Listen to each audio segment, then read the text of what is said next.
Welcome, AGP students, to Vanguard Prep the Leadership Development course, lesson number 9. So today's lesson is about effective group communication.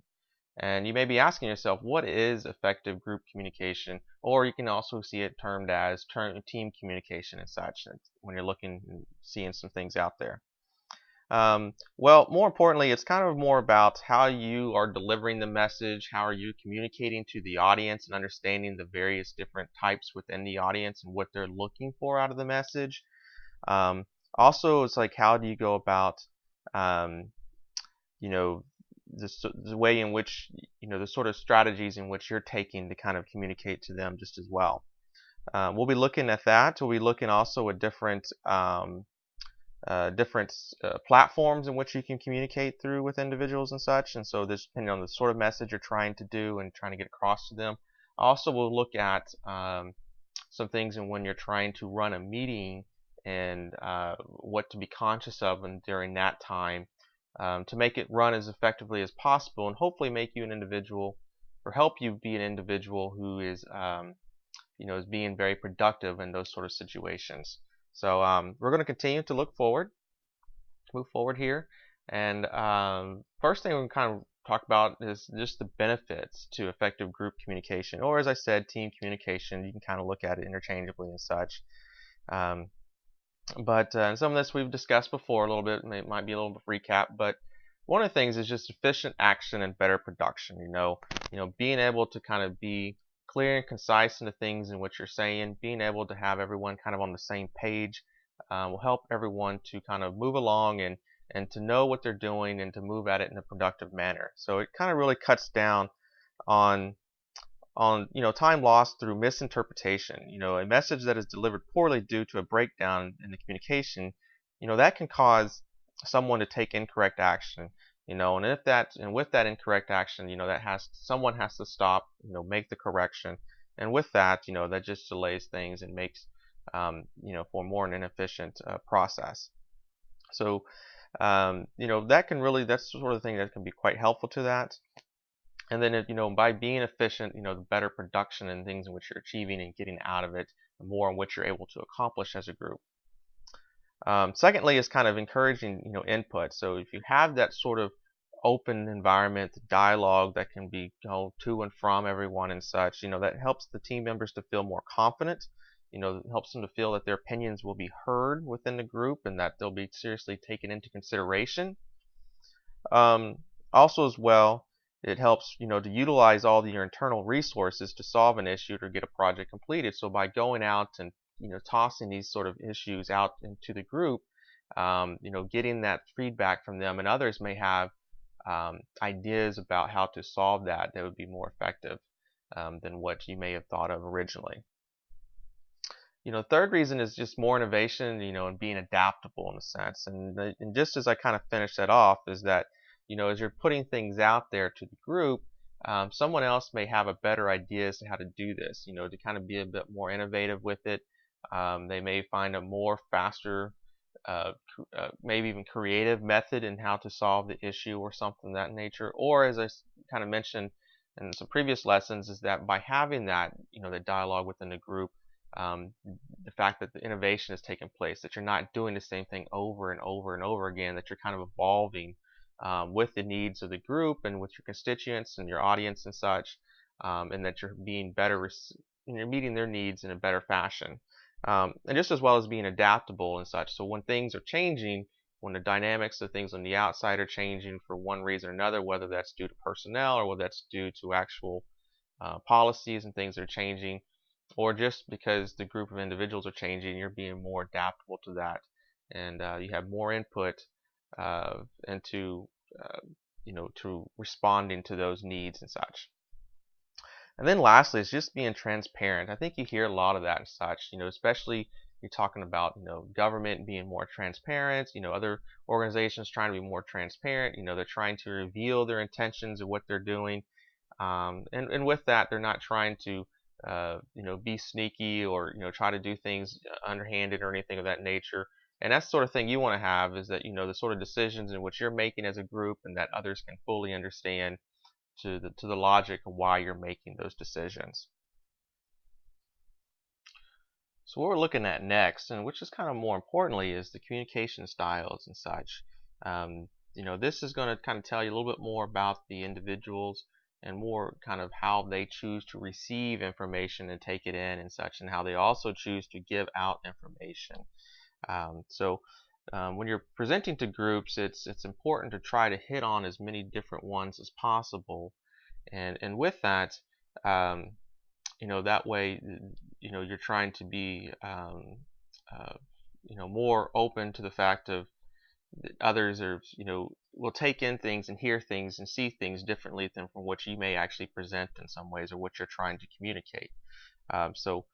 There is no silver bullet by any means. It's just trying to understand what is out there and trying to tailor your message in the best way possible. So there's 4 different types. We have intuitive, analytical, functional, and personal. And the intuitive type people, they're not terribly emotional or anything, but they don't necessarily like things to flow from A to B to C and so on. They like to cut to the chase. So they want you to get to the end. What are you trying to say and such, and what are you ultimately trying to accomplish with this sort of message in which you're communicating to them. It's better just to kind of straight shoot them, get to the point, and let them know what it is that you're kind of looking for. The analytical person, they're a bit more unemotional. They're more linear though, so they like things to go to A to B to C and such. They like facts. They're not really into the warm and fuzzy sort of feeling and such and things that doesn't really move or persuade them in any way. So don't really, kind of waste your time, and you don't have to really waste your time in kind of telling them this is your troubles or difficulties that you're kind of going through. It's just like, how can you help, and how does this help, really benefit the group, or what's your goal or something. But they really love numbers. They love data. They love seeing those sort of things, those visual graphs and such. The functional person is who they generally like to communicate to an emotional and in a linear aspect. So they like to have control of the process. So it's always best to move in a linear fashion from like A to B to C, and then follow through right to the end. So if you try to skip around in your presentation or jump to the enticement of your wow finish, you kind of risk losing these individuals in that way and such. And then the last one is the personal one. This is sort of the emotional individual. These are the warm and fuzzies. These are the ones that like the stories. Like the kind of personal details to situations and such. They kind of capture their heart, and kind of tug on it and bring them in on that point. Throwing a bunch of facts at them and such isn't necessarily going to help, or the visual graphs and things. They're better kind of telling the story, or having the personal accounts of things that are being given. So maybe testimonials and such, maybe in detailed accounts with the person right there telling their story. Those sort of things are really going to capture their interest and the message. So the thing to kind of keep in mind with these is that, as I mentioned before, is you kind of want to weave maybe these 4 into a big message or presentation you're trying to do. But and this is too if you're working with a large audience. Now, if you're working more one-on-one or something like that, then you can kind of look and see the sort of individual they may be, and then how you're going to sort of work with them in that respect. And just trying to do is just be more communicating on a level in which they are more receptive and open to, and will be more effective into getting the message across.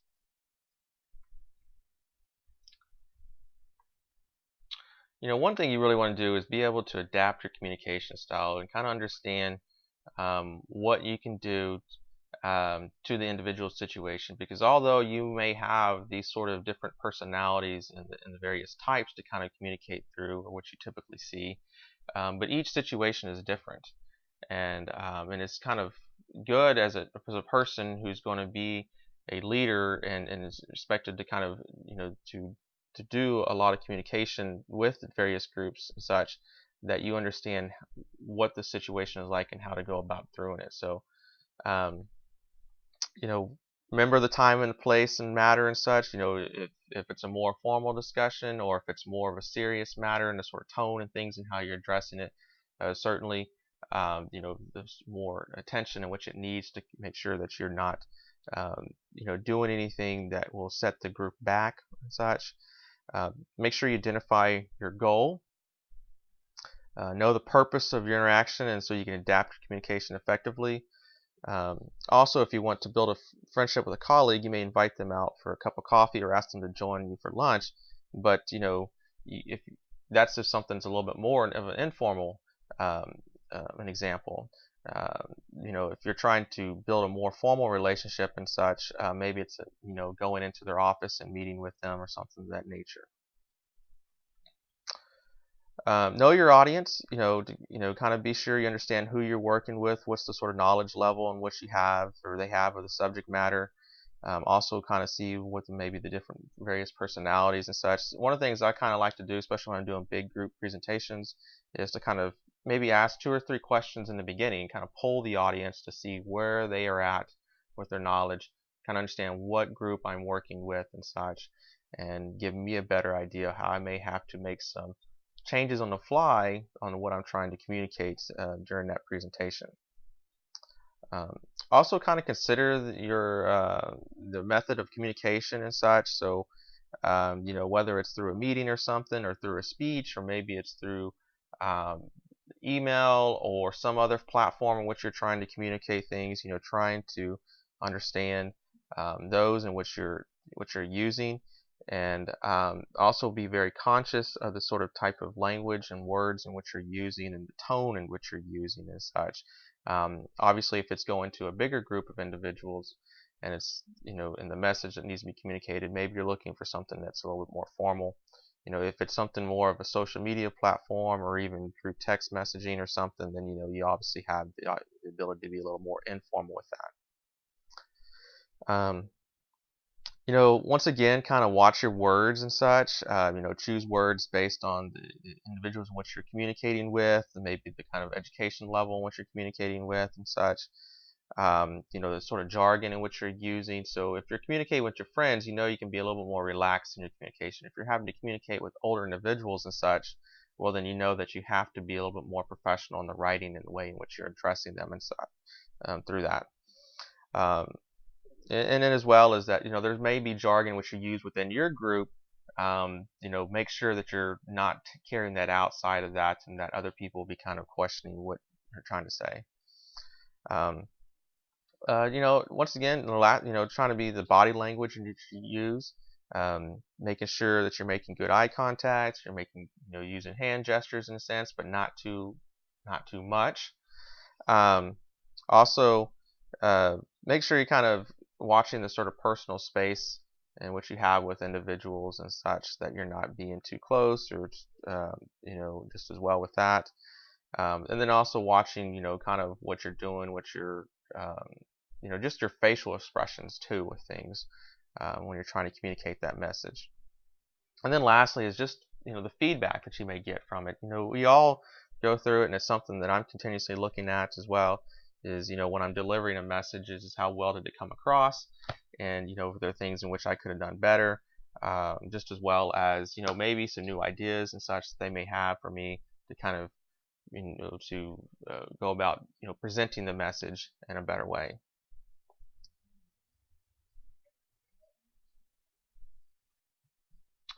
Well, one of the things I really hope that you get out of this is that as individuals, you're becoming better leaders and such. And then when you're presented with the opportunities to lead meetings, and that how to effectively go about doing that.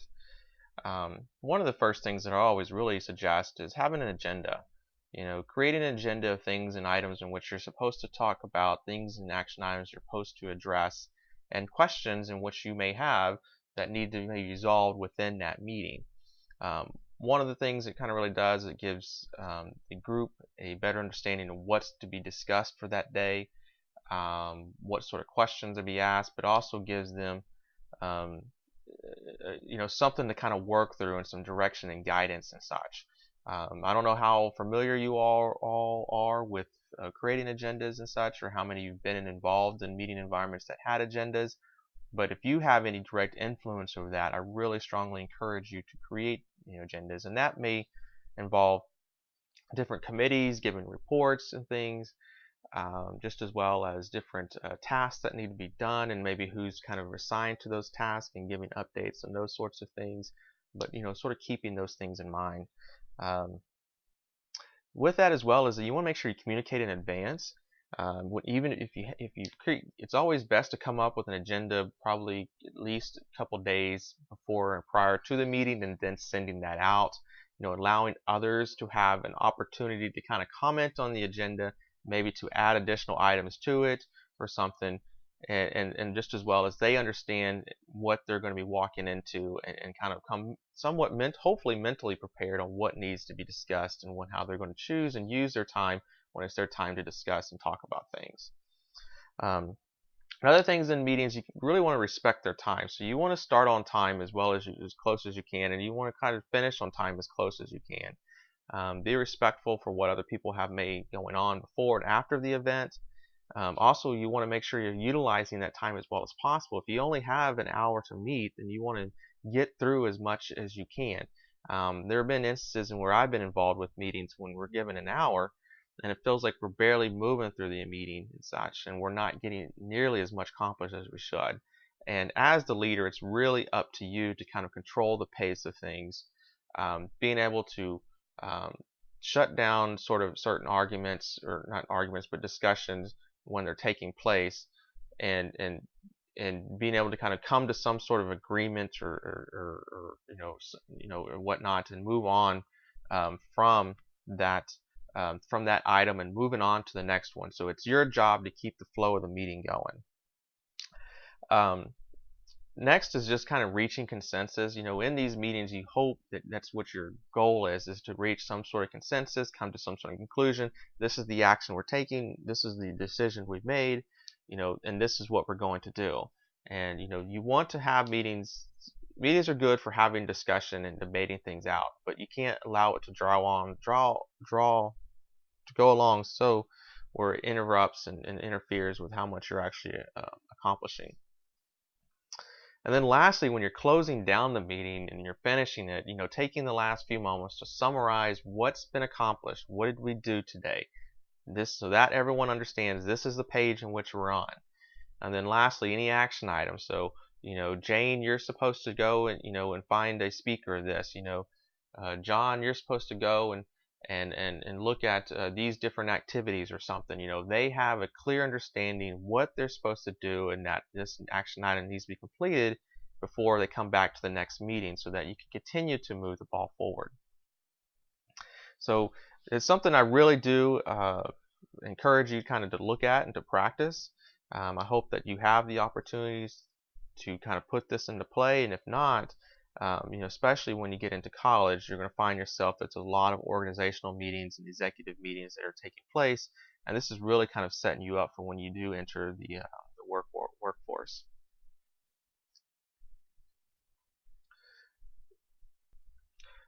With today's technology, we are extremely blessed in what we have available to us, and being able to communicate more frequently and more freely, and that there's not as much redundancy that has to be done with the work and such. So social media has really allowed us to communicate to a various number of individuals, and how you choose to deliver that message, where in the past everything seemed to be more formal in a sense through email, websites, phone calls, things of that nature and such. Now social media has really given a lot of groups, organizations, businesses the opportunity to be more fun, enjoyable, and informal with their communication and such.